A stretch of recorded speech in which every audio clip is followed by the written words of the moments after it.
देवेंद्र फडणवीस यांनी मुख्यमंत्री पदाचा कारभार स्वीकारल्यानंतर त्यांनी मुख्यमंत्री जे पदाच्या रिलेटेड जे माणसं आहेत त्यांना देखील काढण्याचं काम केलं आहे.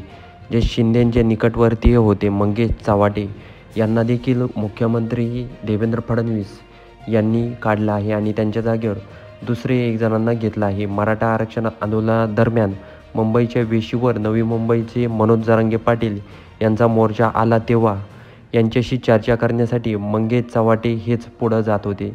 त्यांना या आंदोलनामध्ये यशस्वी मध्यस्थी केली जात होती.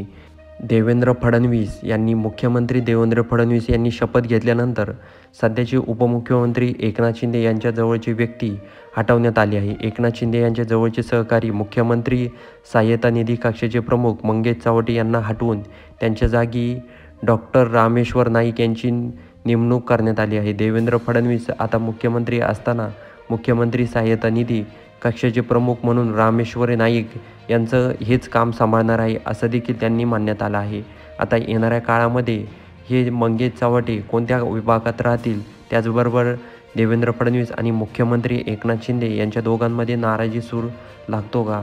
कारण त्या ठिकाणी मुख्यमंत्री एकनाथ शिंदे यांनी मंगेश चव्हाटे यांची नियुक्ती केली होती, पण देवेंद्र फडणवीस मुख्यमंत्री होताच त्यांनी रामेश्वर नाईक यांच्या हाती कारभार स्वीकारल्यामुळं मुख्यमंत्री एकनाथ शिंदे यांना राग येतो का हे बघणं रंजक ठरणार आहे.